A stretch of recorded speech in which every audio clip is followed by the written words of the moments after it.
Assalamualaikum, ya ini dia smartphone resmi termurah dengan Snapdragon 865. Bukan Mi 10T Pro, tapi Mi 10T versi biasa ya. Bedanya dari Mi 10T Pro adalah harganya lebih murah 1 juta. Ini di Rp5.999.000 dengan storage yang lebih kecil, setengahnya saja 128 GB. Dan kameranya resolusinya hanya 64 megapiksel. Nggak hanya sih, cuma kalau dibandingkan sama yang versi Pro yang 108 megapiksel, jadi ada kata hanya ya. Oke, seperti ini kemasannya warna putih dan ada tulisannya seperti biasa yang menyindir brand lain. With easy access to the Google Apps you use most. Ya, buat brand yang nggak ada GMS-nya kayaknya. Oke, dibuat di Indonesia, mantap, diproduksi oleh PT Satnusa Persada di Batam, dan ini versi atau varian warna Lunar Silver 8 GB, storage-nya 128 GB.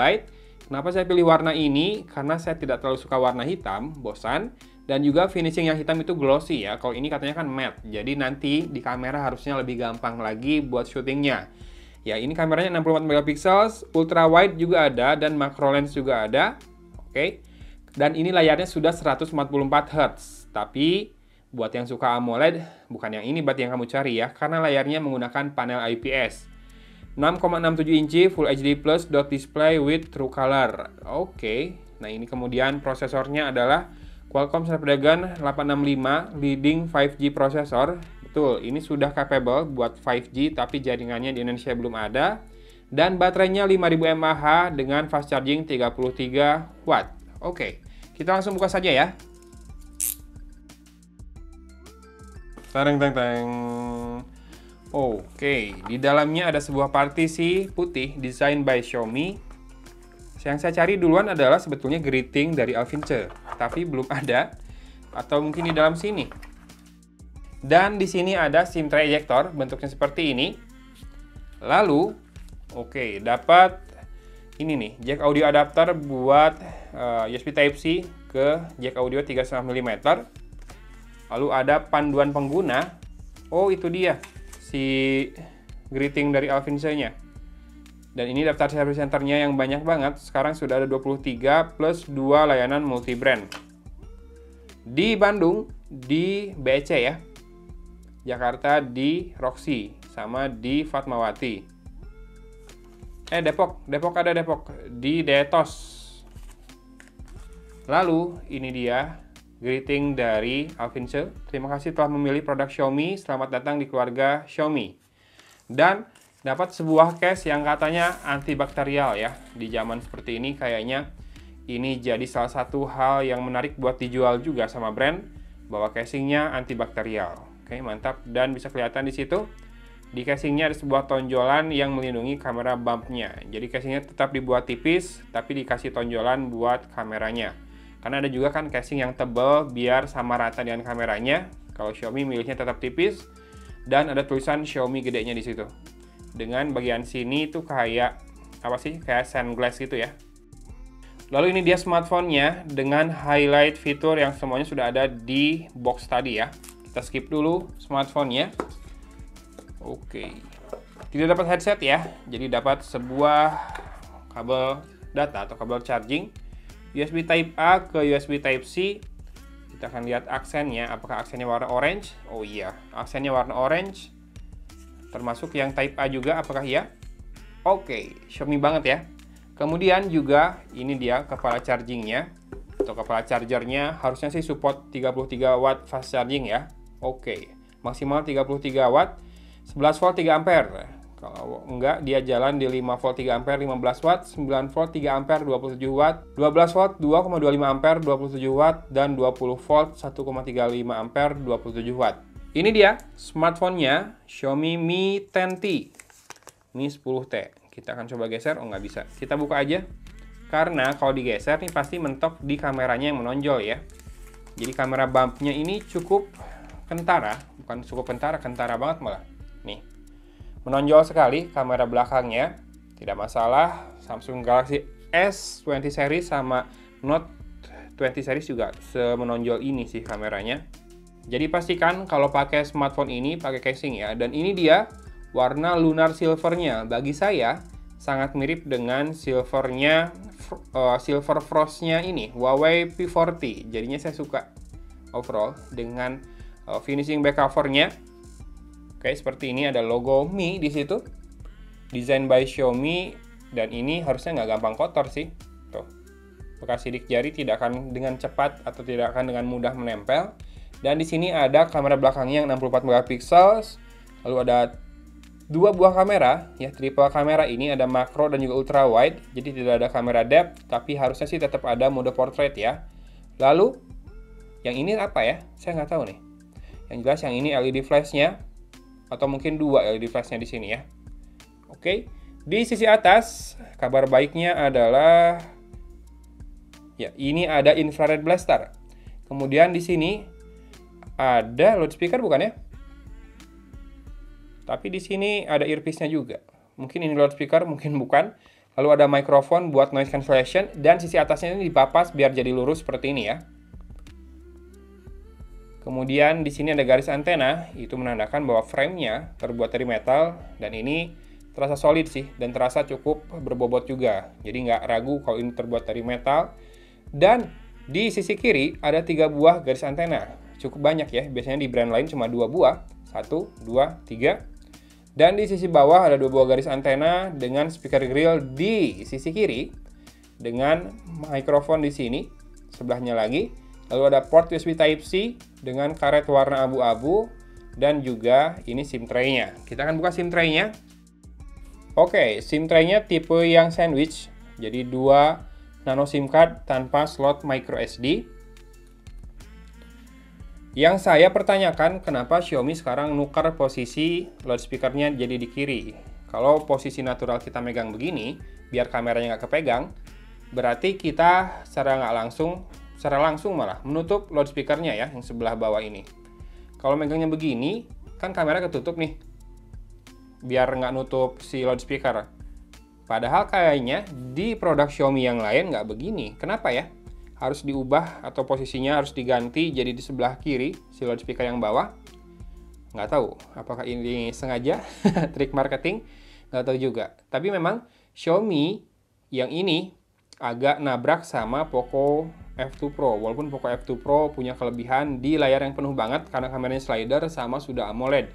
Tapi bagi saya dengan prosesor yang sama, di mana biasanya Mi fans nggak peduli yang lain selain prosesor, jadinya nubruk ya.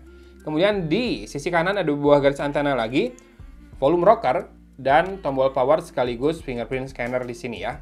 Ya betul, fingerprint scannernya nggak di dalam layar karena ini masih penggunaan layar IPS. Nggak masih sih, karena ini menggunakan layar IPS, itu adalah pilihan saja. Dan kita akan nyalakan, kita akan kembali setelah saya setup dulu dan kita lihat software dan juga storage-nya ya. 5G. A few moments later. Oke, sudah masuk ke home screen, kita akan tes dulu fingerprintnya sebentar. Sangat instan dan ada animasinya ya. Kita akan lihat about phone-nya. MIUI-nya versi 12.0.1, global stable. Dan storage-nya dari 128 GB kepake 18,6 GB. Berarti tersisa 109,4 GB. Dengan Android versionnya masih 10. Dengan security patch levelnya di 1 Oktober 2020. Speknya bisa dilihat di sini, RAM 8 GB, octa-core maksimal 2,84 GHz. Dan untuk kameranya, kita lihat modenya.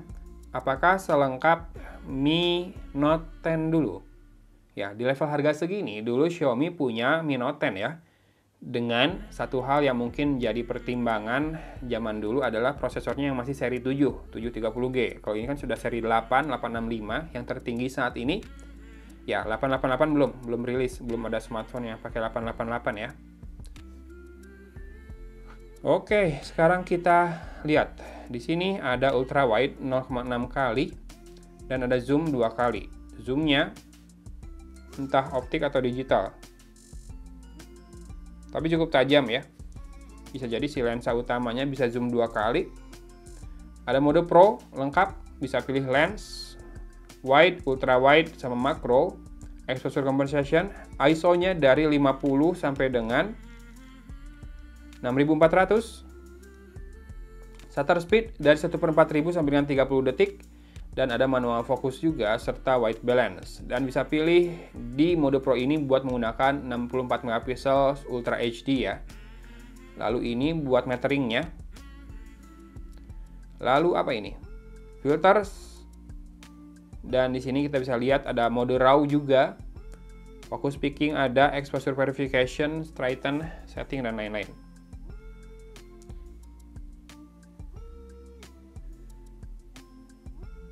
Oke, mode Pro-nya juga bisa buat video. Dan bisa pilih white balance-nya juga nih. Fokus, shutter speed, ISO, tetap bisa. Exposure conversion, dan juga lensa. Mantap. Serta bisa rekam di 8K. 128 GB dipakai 8K. Tahan berapa menit ya? Kemudian ada log juga, movie frame, histogram. Kalau mau munculin histogramnya, gimana dia? Oh, di sini. Kemudian movie frame ini apa? Oh, biar lebih ini ya, sinematik 21:9. Video bisa 8K, harus diaktifkan di sini 8K-nya. Kalau tidak, resolusinya adalah maksimal di 4K 60 fps ya. Jadi kalau 8K modenya terpisah sendiri. Oke. Ada makro juga serta track moving object di video ini. Sementara untuk kamera depan sampai dengan 1080p atau Full HD 30 fps saja.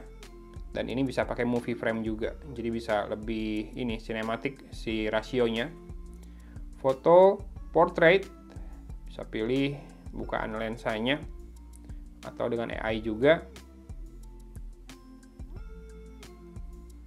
More. Nah, more ini ada night 64 megapixel mode, short video, vlog, dokumen, panorama, slow motion, time lapse, dual video, clone, long exposure, sama edit ini. Ya, nggak ada yang tambahan. Cuma bisa dipindahin nih kalau kamu mau. Gitu ya. Kalau saya sih yang night yang mau saya masukin. Dah. Jadi si modenya bisa diatur-atur ya. Dengan cepat. Night udah ada, udah saya masukin. Oke, kalau ngelihat di teman-teman lain yang sudah review Mi 10T, itu punya fitur clone yang menarik. Jadi di satu frame, kamu bisa ambil beberapa kali, kamu pindah posisinya, maka kamu akan ada di dalam frame itu, bisa kembar ya. Kemudian, MIUI 12 sudah bisa pakai application drawer seperti ini, kayak Poco Launcher jadinya ya. Jadi nggak harus ditumpuk semua di home screen. Dan kita akan lihat semua aplikasinya, apa saja bloatware-nya. Yang pertama ada Amazon Shopping, kedua Booking.com, ketiga adalah Facebook. Facebook ini bisa dibilang bloatware ya, karena bukan dari keluarganya Google. GetApps 4, 5 Ikiyi, 6 Lazada, 7 LinkedIn, 8 kalau yang Mi nggak usah ya, nggak usah dibilang bloat apps ya, kan punya Xiaomi. 8 Netflix berarti, 9 adalah Snack Video, 10 TikTok, 11 WPS Office. Oke, nggak sebanyak Poco ya. Kalau Poco banyak banget bloatware-nya. Ya itulah bedanya mungkin antara Xiaomi sama Poco. Poco kan katanya mau jadi brand independen juga ya. Menarik disimak nanti setelah beneran Poco jadi brand independen, karena kan bosnya Poco Global Alvinse yang sekarang jadi country director di Indonesia. Nanti dipegang siapa Poco kalau lepas dari Xiaomi? Jangan sampai Alvinse yang ke Poco, Xiaomi ganti bos. Saya nggak tahu sih. Nanti bosnya Xiaomi kalau setelah Alvin siapa. Tapi yang Alvin sekarang memang kerasa banget ya. Berhasil bikin Xiaomi bertaring lagi. Kalau teman-teman ingat di Redmi Note 6 Pro, itu Xiaomi udah rada kehilangan taringnya. Jadi harganya cukup tinggi, tapi upgrade-nya dari Redmi Note 5 itu cuma di notch layar doang. Prosesor tetap, storage tetap, RAM-nya tetap kayaknya kalau nggak salah. Makanya saya nggak coba Redmi Note 6 Pro. Dan ini dia yang saya kurang serg dari MIUI sekarang ini adalah ini si recent apps-nya dibikin kayak gini layout-nya. Jadi scroll ke bawah, per baris ada 2 kolom. Buat nutup itu geser gini. Jadi rada beda dari yang lain. Itu aja sih. Oke. Buat video review mungkin masih lama. Ini prioritasnya tidak terlalu tinggi buat segera selesai reviewnya. ya sama saya pengen nunggu juga sih. Xiaomi Android 11-nya di mana yang pertama ya? Jadi masih mengandalkan upgrade MIUI-nya ke 12, tapi Android-nya masih Android 10. Padahal dulu seingat saya, MIUI itu disamain angkanya sama Android-nya. Jadi Android 9 itu udah MIUI 9 kalau nggak salah ya. Kalau nggak salah, kalau salah dikoreksi silakan. Dan ini dia Xiaomi Mi 10T yang dibeli pre-order dari JD. Saya pikir bakal lama datangnya kalau pre-order, ternyata enggak. Jadi nggak goib, cepat dikirim. Saya bayar tanggal 10 ya. 10 kan mulai pre-order di hari pertama. Apa tanggal 11 saya lupa deh. Datangnya kemarin tanggal 14. Jadi sebelum first sale. First sale-nya kan 15 Desember. Nih, hari ini unboxing-nya 15 Desember. Oh ya, sama ini sudah menggunakan screen protector yang juga antibakterial. Sudah terpasang dengan rapi di layarnya. Tapi memang ini nggak oleophobic coating ya, si screen protectornya. Jadi kelihatan banget bekas sidik jari. Kelihatan nggak sih kalau di kamera? Karena hitam kurang kelihatan ya. Tapi kalau di mata saya kelihatan banget. Cepat kusam si screen protectornya. Beda sama back covernya yang tidak mudah kusam. Tapi ini sudah lumayan ada kelihatan sih setelah dipegang rada lama ya. Tuh. Tapi tadi kalau dipegang-pegang bentar nggak ada. Saya lupa naruh lap pembersih di mana. Ya udah mau saya lap. Tapi kita tutup videonya dulu ya. Dari Kota Cimahi, Agun pamit undur diri. Wassalamualaikum warahmatullahi wabarakatuh.